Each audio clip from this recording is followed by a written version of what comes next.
আজকে আমরা আর্টিকেল এবং প্রিপোজিশন অর্থাৎ ইংলিশ গ্রামারের একটা খুবই ভাইটাল পয়েন্ট নিয়ে আমরা আজকে আলোচনা করব। এই আলোচনার বিষয়ে আমরা প্রথমত আমরা আর্টিকেল, তারপর আমরা প্রিপোজিশন আলোচনা করব। আর্টিকেল এবং প্রিপোজিশন একটা আলাদা বিষয়। আর্টিকেল একটা অনবদ্য বিষয়, না হলে গ্রামারে অনেক কিছু জিনিস জানা যায় না। প্রথমত আমরা এই যে স্ক্রিনে দেখতে পাচ্ছ, স্ক্রিনে কয়েকটা আর্টিকেল এবং প্রিপোজিশনের ব্যবহার এখানে আমরা দেখতে পাব। এবং প্রথমে এই স্ক্রিনটা যে লেখা রয়েছে, প্রথমে once upon a time, once upon dash time লেখা রয়েছে। তো এখানে আমরা সহজেই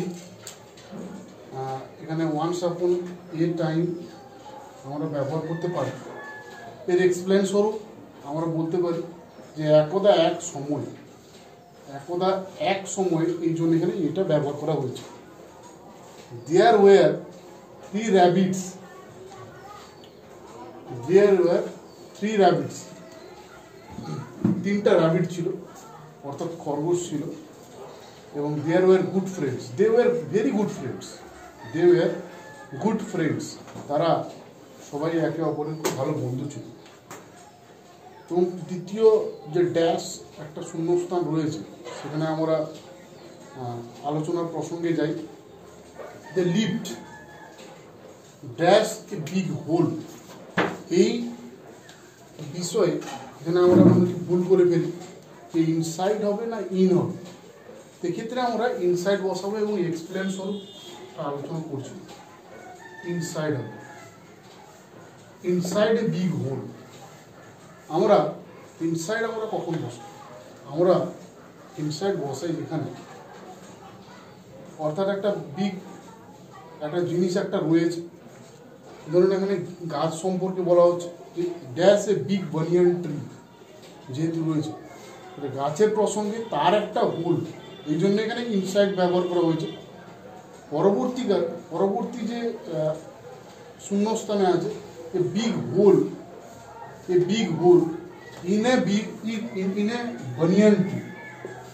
banyan tree, বিকজ অফ, এর কারণে আমরা যদি বলতে পারি যে একটা বড় একটা গাছ আছে, গাছের মধ্যেই, এটা গাছের মধ্যেই এখানে একটা হোল রয়েছে। হোলের মাঝখানে একটা এই র্যাবিট অর্থাৎ তিনটা খরগোশ বাস করে, এখানে বাস করে। অর্থাৎ এটা একটা বিগ, মানে একটা সর্বক্ষেত্রে এটা যে জিনিসটা ইন ব্যবহার হয়েছে, এর মধ্যে আবার ইনসাইড ব্যবহার হয়েছে। এই জন্য এখানে ইনসাইড এবং এখানে ইন ব্যবহার হয়েছে। অর্থাৎ যেহেতু তোমরা আর্টিকেল এবং প্রিপোজিশন সম্পর্কে অনেকজন অবগত আছো বা নেই, সে বিষয়ে আমরা অনেকে জানি না যে উপযুক্ত যে আর্টিকেল এবং প্রিপোজিশন বসাই, তার মধ্যে আমরা এই আর্টিকেল জিনিসটাকে ভালো করে বুঝতে হবে। আর্টিকেল হচ্ছে দুই প্রকার হয়ে থাকে, একটা ডেফিনিট আর একটা ইনডিফিনিট আর্টিকেল হয়ে থাকে। এবং ডেফিনিট দি এবং ইনডিফিনিট আমরা এ এবং এনকে আমরা ব্যবহার করি যথাসময়। এবং প্রিপোজিশন আমরা অনেকগুলো জানি, প্রিপোজিশন সম্পর্কে আমরা সবাই জানা আছে।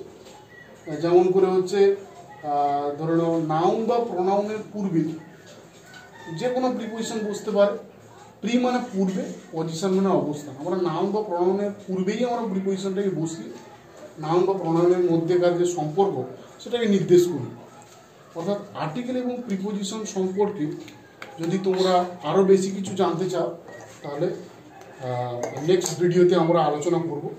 এবং চ্যানেলটাকে সাবস্ক্রাইব, কমেন্ট এবং লাইক এবং শেয়ার করতে ভুলবেন না। ধন্যবাদ।